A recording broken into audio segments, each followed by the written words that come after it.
Christmas मेरे प्यारे भाई और बहनों, हम पास्का का छठवां इतवार में पहुंच चुके हैं। माँ कलीसिया हमें बड़े प्यार से छठवां इतवार में प्रभु के वचनों की घोषणा करते हुए विश्वास की ओर बढ़ने के लिए हमें बुलाते हैं। जब बच्चों के स्कूल खुलेंगे, बच्चे नए बैग, वाटर बोतल, टिफ़िन बॉक्स, ज्योमेट्री बॉक्स ये सब खरीदते हैं, उस समय हम देखते हैं छोटे बच्चे अक्सर अपने सुपर हीरो के फोटोज ढूंढते हैं।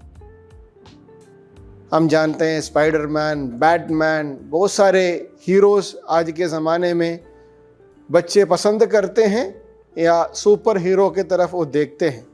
कभी कभी आप देखते हैं स्कूल में छोटे बच्चे जब कॉरिडोर से पार करते हैं या खेलते समय वो उन आवाज़ों को निकालने के लिए कोशिश करते हैं जो सुपर हीरो करते हैं।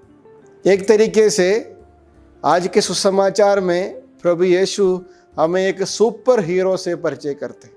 प्रभु कहता है अध्याय 14 उसके वाक्य 16 में, मैं पिता से प्रार्थना करूंगा और वह तुम्हें एक दूसरा सहायक प्रदान करेगा जो सदा तुम्हारे साथ रहेगा।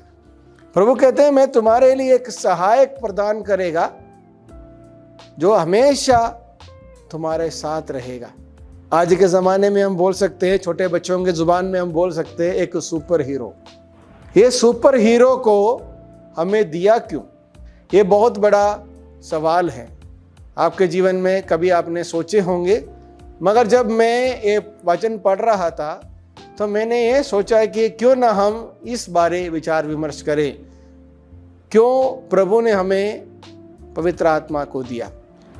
प्रभु कहते हैं अपने वचन के द्वारा संत योहन के सुसमाचार में 14 अध्याय वाक्य 18 में एक बहुत ही गहरी बात प्रभु हमारे सामने रखते हैं। मैं तुम लोगों को अनाथ छोड़कर नहीं जाऊंगा, मैं तुम्हारे पास आऊंगा।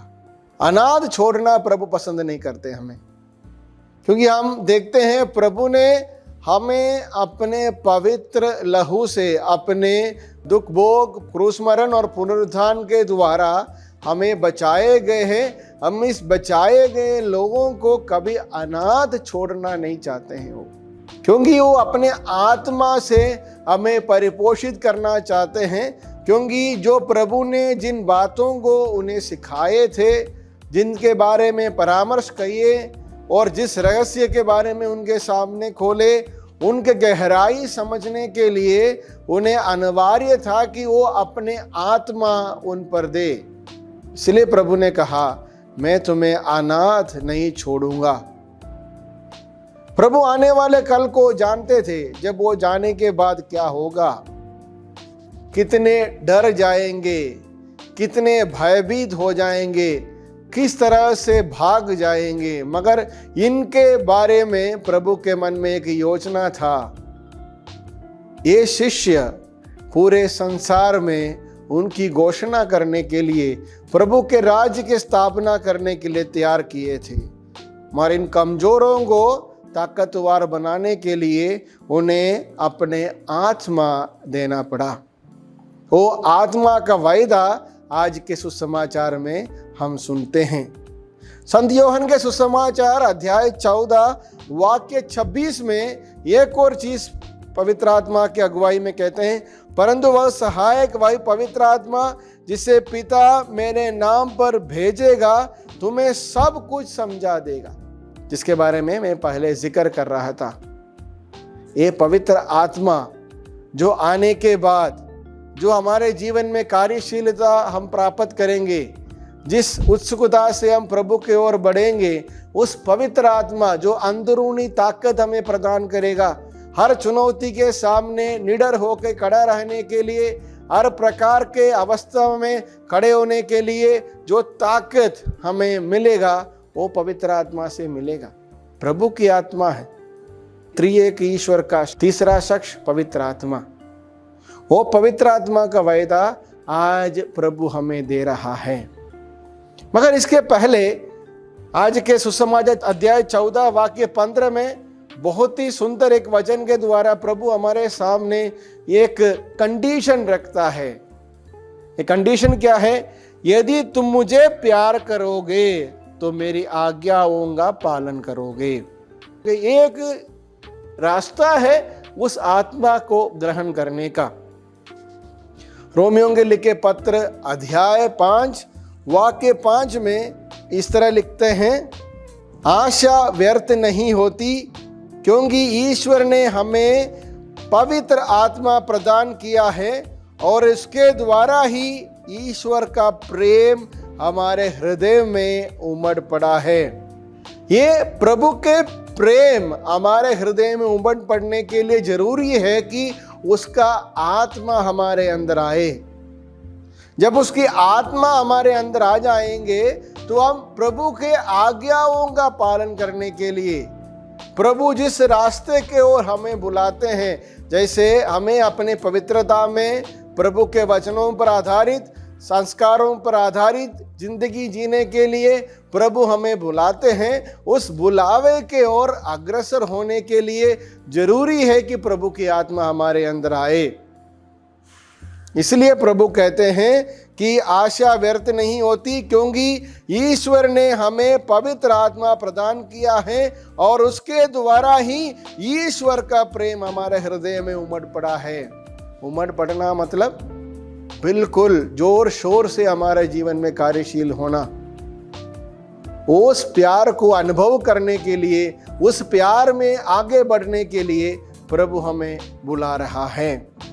ख्रीस्त में मेरे प्यारे भाइयों और बहनों, जब हम प्रभु की आज्ञाओं का पालन करने की बात कहते हैं, प्रभु के बातों को अपने जीवन में लागू करने की बात आते हैं, तो कभी कभी हम विचलित हो जाते हैं, प्रभु के मार्ग से अलग हो जाते हैं। प्रभु हमें संत यूहन्ना के पहले पत्र अध्याय 5 वाक्य 3 में अपने वचन के द्वारा समझाता है, ईश्वर की आज्ञाओं का पालन करना यही ईश्वर का प्रेम है। उसकी आज्ञा भारी नहीं है।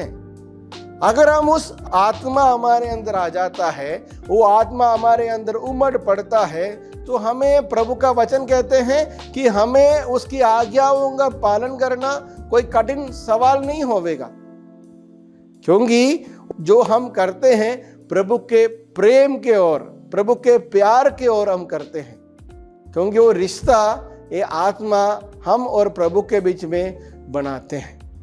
ख्रीस्त में मेरे प्यारे भाइयों और बहनों, इस वचन को एक और बार सुनिएगा।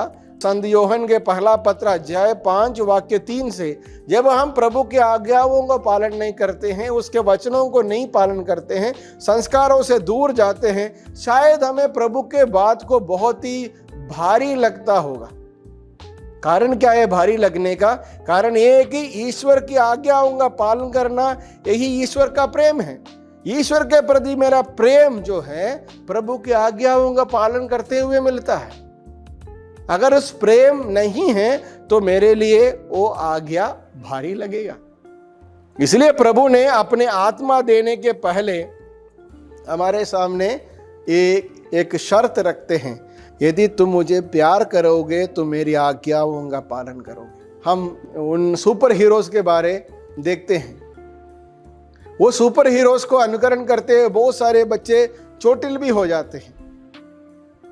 कोई उस वस्त्र के लिए अपने माँ बाप से लड़ते हैं, मुझे बर्थडे पे स्पाइडरमैन का ड्रेस चाहिए, मुझे बर्थडे पे बैटमैन का मास्क चाहिए। अलग अलग चीजें बच्चे मांग करते हैं, मगर ये आत्मा का वस्त्र हमें पहनाया गया था। ये आत्मा का ताकत हमें संस्कार द्वारा दिया गया था। मान लीजिए, जब मैं दृढ़ीकरण संस्कार ग्रहण करता हूं, मैंने उस दृढ़ीकरण संस्कार द्वारा प्रभु के पवित्र तेल के आशीष के द्वारा मेरे जीवन में अपने ओस और आवाज से मैंने प्रभु के सामने कलीसिया को स्वीकार करते हुए मैंने प्रभु के सामने वायदा किया है। वो दृढ़ीकरण संस्कार को याद करो। हम मास्क के पीछे भागते हैं, स्पाइडरमैन के कपड़े के पीछे भागते हैं, प्रभु के इस सुपर हीरो को ग्रहण करने के बाद हम शांत होकर सो जाते हैं। क्रिस्त में मेरे प्यारे भाइयों और बहनों, ये चुनौती है हमारे जीवन में, ये चुनौती है।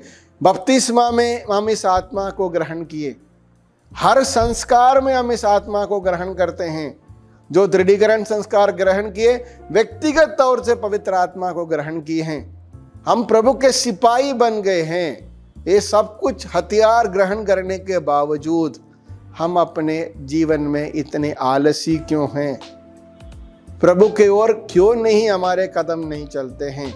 ये सवाल का जवाब हमें मिलता है पहला यूहन्ना के पत्र में अध्याय 5 वाक्य 3 में, क्योंकि हम प्रभु को प्यार नहीं करते हैं, इसलिए उनके आज्ञा हमें भारी लगते हैं। पुनर्विचार करने का समय है। कुछ समय के बाद हम पेंतेकोस्त का पर्व मनाएंगे, उन दिनों को याद करेंगे। तैयार कीजिएगा एक खोए हुए संबंध को वापस जोड़ने का, उस ताकत को ग्रहण करने का, और जिस रास्ते पे मुझे और आपको बुलाया गया है उस रास्ते से पटकने से उस रास्ते में वापस आने का। अगर हम वापस आएंगे, हम प्रभु के लिए ताकतवर बनेंगे।